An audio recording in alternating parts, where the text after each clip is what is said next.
Abaturani na chairman LC1 wabo omurubiyanja rukungerano bagira ngo bakagwerwa kagwe batunga amakuru ngo hariho rukwenda kubahamba hitaka ryabo irubamazireho imyaka n'imyaka barukurisiza motiroho no kuhingamu abarukoresa itakeri bino buhinza mituma kurura ngo umuntu umwe nada kurutwara ubwo rukureberera abantu amakaga kire iganata abakikuru nibahingoma iminyeto nibahingoma abarisa nibarisomo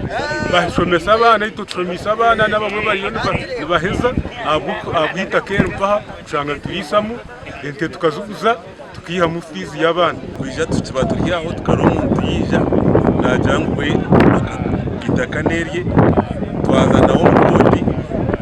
koti twasinga umurundo bwo kubanza twaza umurundo gwa kabiri koti yatri batujanga batsinga tujya twaza mu koto vampiro twahikayo vampiro yitwatsinga itaka kanerye itaka rukatworora kumara emyaka yona kwiha umutukura eryitaka numwe twabire turisa numwe twabire twinga abana bitu barumuntu barukoresa n'abazire bitu barumuntu barukoresa wenu orukurikireminga wena nabari umucindi babebembezi becangeki bagizirengwe cyo kubatangaza munonga no kushanga ngo umuntu rukwenda kutwara itakeri tarukumanya nensharo zaryo ahabo ko batabakuja kutunyaga itakeri tugera ki tureba mahurira umuzeyo gwa ina myaka 9 na gumwe na nishaka mugira ki akamusiga almost emyaka nkigana itakeri kubasa ku benefiting abantu abo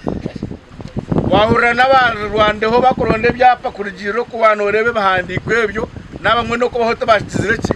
nangwe no goriyo nanda kurutwara hati ayizire nyumwazo tarukumanya nangwa na nesharo zitaka ahuzikizire na wambuza toru kuryatana nawe tarukugira ki ka itizono record rukumbo rwenda shanjo nagumwe owabari chairman witu family bakabakora so nkamutaje shasha munonga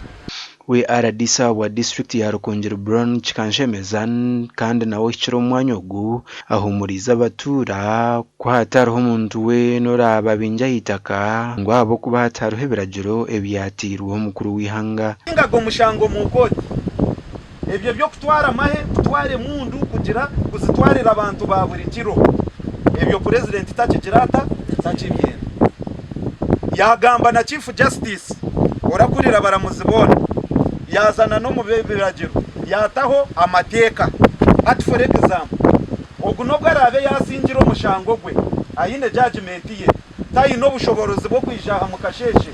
nane mundu ngwimwe mu rugaha muremwe kugira muta ngo muruge mwitaka kama utaradiso ko yakigabe kugira ngo wagira mu cyo washobya nitone batkoraho uko yajyatu nobody is above the what nobody is above the law so muruho mateka kandi mbashaba mukoratara magirashi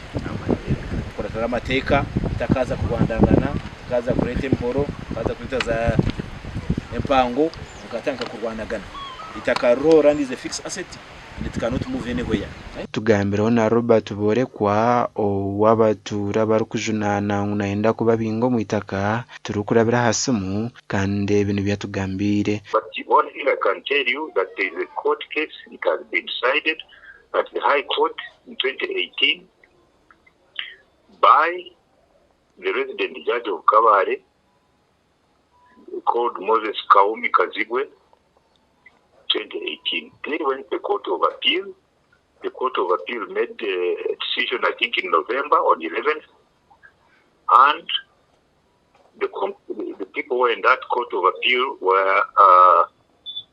Flavian Zija, Sekana, Judge Sekana,